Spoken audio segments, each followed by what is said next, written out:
Kuvitteellinen tarina Lydia Virtasesta jouluiltana 1936. Kirjoittanut Mika Nikander. Lukija Mika Nikander. Lyyti ja lumisade. Hän katselee ulos ikkunasta. Ilta hämärtyy. Kello on jo paljon, talo on hiljentynyt. Katselijaa ei nukuta, mutta se ei haittaa häntä yhtään. Jos tuossa tiellä nyt kulkisi joku ohitse ja näkisi hänet tässä ikkunassaan istumassa, kulkija kiristäisi tahtiaan ja ajattelisi, että siellä se omituinen otus yksin valvoo ja tuijottaa. Tie on kuitenkin hiljainen. On jouluilta ja tavalliset ihmiset ovat tiukasti kodeissaan. Se on hyvä, hän ajattelee. Saa olla kerrankin rauhassa. Kukaan ei ole kyselemässä tai vaatimassa jonnekin. Hän ei ole koskaan taipunut perinteisiin normeihin, mutta ehkä juuri se on vetänyt hänet mukaan niin monenlaiseen työhön, toimintaan ja vastuuseen. Sää taitaa lauhtua. Sekin on hyvä. Pakkanen onkin piinannut kylää jo pari viikkoa. Halkojakin on kulunut monen lauhemman viikon edestä. Ei Pakkanen häntä sinänsä haittaa. Valittaminen ei kuulu hänen tapoihinsa. Pakkasella puetaan parit miesten villahousut välivaatteeksi ja mennään vaan entistä kovempaa. Onhan kylmät säät tuoneet myös lisätienestiä, kun ihmiset ovat tuoneet hänelle paksuimpia talvivaatteitaan korjattavaksi. Mikoilan Selmakin tilasi syksyllä ihan uuden talvitakin pienelle Eila-tyttärelleen. Ei kuulemma enää ehdi takkia itse töiltään tehdä, kun naimisiin mentyään muutti sinne kauemmas, peltojen ja metsien keskelle. Ei ole näyttelemäänkään hän enää ehtinyt, tuo vanha nuoruusaikojen ystävä. Kovin harmillista. Mitä jos sitä lähtisi vähän kävelylle?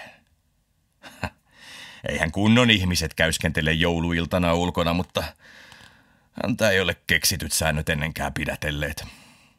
Kohta varmaan sataa lunta, ja siinä on hänen mielestään jotain niin kovin juhlallista. Maisema muuttuu hetkessä. Se on kuin luonto rakentaisi taidokkaan lavasteen. Ai.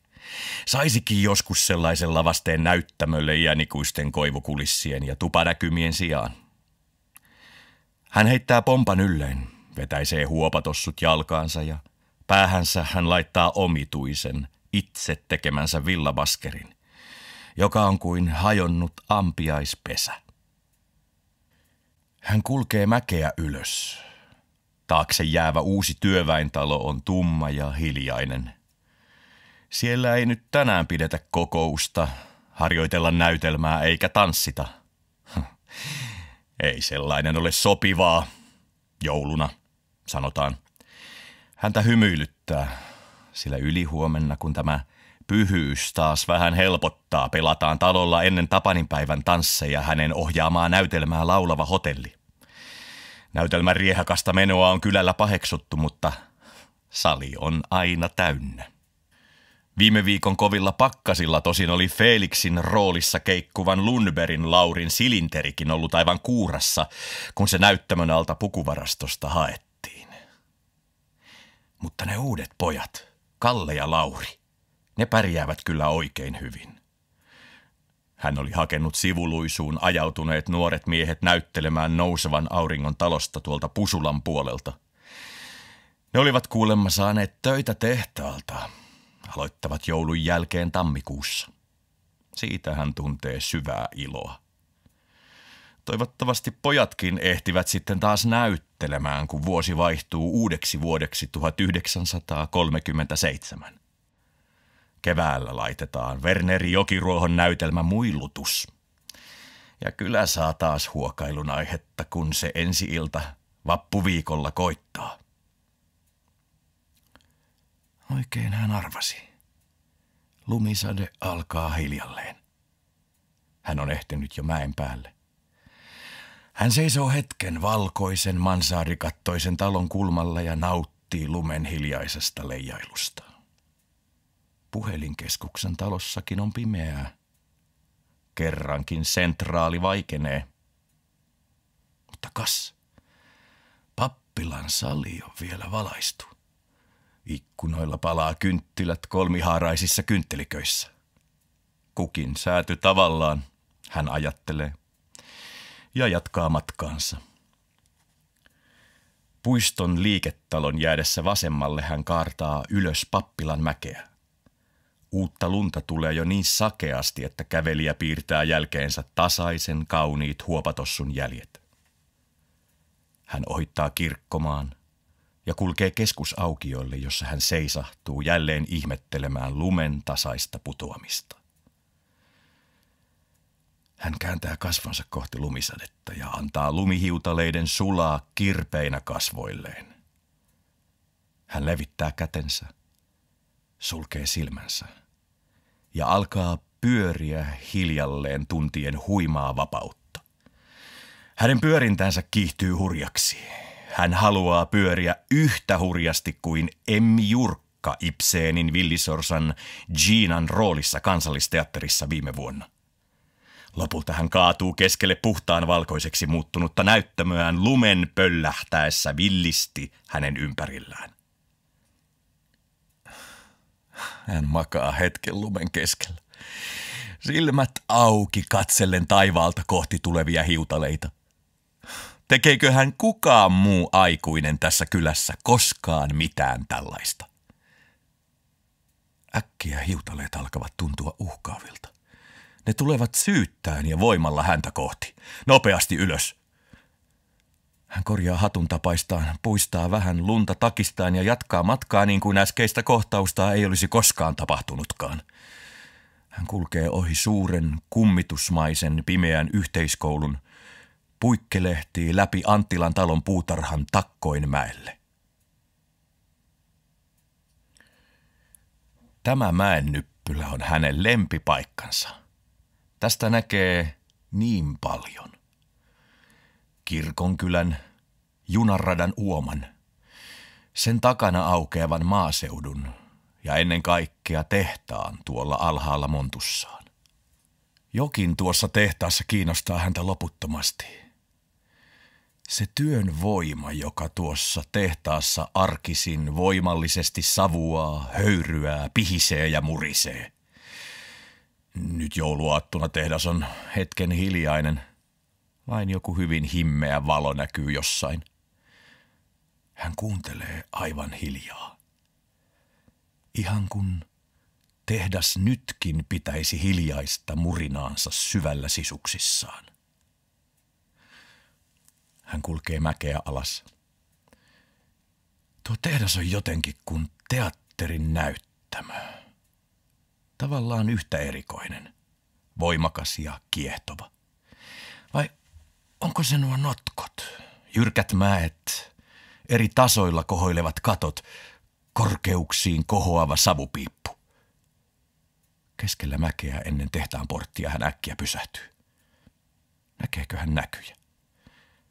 Mielikuvat tehtaasta ja teatterista ikään kuin sekoittuvat hänen mielikuvituksessaan jykevän tehtaanpiipun katveessa. Outoja kuvia, jossa on ihmisiä kitkerän pölyn ja makean teatteripuuterin tunnetta kurkussa, kesän kuumuutta, iloa, naurua, pakahduttavaa, surun tunnetta, värejä ja soittoa. Mitä tämä nyt on? Mistä tämä tulee? Eihän tällainen ole mahdollista. Saakohan tämä omituinen lumisade jotenkin hänen päänsä sekoamaan? Hän kääntyy lähes vihaisesti matkustajakodin kulmalta ja lähtee kulkemaan takaisin kotiin päin. Hän ei hetken aikaa edes huomaa lumisadetta. Äskeinen mielikuva huimaa häntä voimallisesti. Mieli tasaantuu kuitenkin hiljalleen. Hän kääntyy kulmasta pitkälle suoralle. Hän kävelee eteenpäin oikeastaan mitään ajattelematta, ettei äskeinen hullu huimaus toistuisi. Hän kulkee ohi Lehdon, Gebhardin, Kukkosen ja Ojasen talon. Puiston talon kohdalla hän pysähtyy ja katsoo ylös kohti pappilaa. Salin valot ovat poissa, mutta kulmakamarissa näkyy vielä valoa. Taitaa kirkkoherra Kustaa Varmavuori miettiä työhuoneessaan huomisaamun saarnaa. Joku toinenkin ajattelija tässä kylässä siis valvoo. Mitä jos sitä menisi aamulla kirkkoon? Kuulisi sitten, mitä pappi tuolla kamarissaan on pohtinut. Saisi ainakin kylänväki puheenaihetta, että nyt se lyyti on sitten seonnut lopullisesti. Tämä naurattaa häntä ihan ääneen. No, mutta miksi muka hän ei voisi mennä kirkkoon? Kuka häntä siitä kieltää? Hän jatkaa matkaansa Vaalean talon nurkalta alas kohti kotia. Ei, kirkkoon hän ei aamulla mene, ei vaikka siihen olisi enää vain muutama tunti aikaa. Hänen kirkkonsa on muualla. Se on tuossa edessä häämöttävän työväentalon näyttämöllä, niiden ihmisten parissa, joiden kanssa hänen on hyvä olla.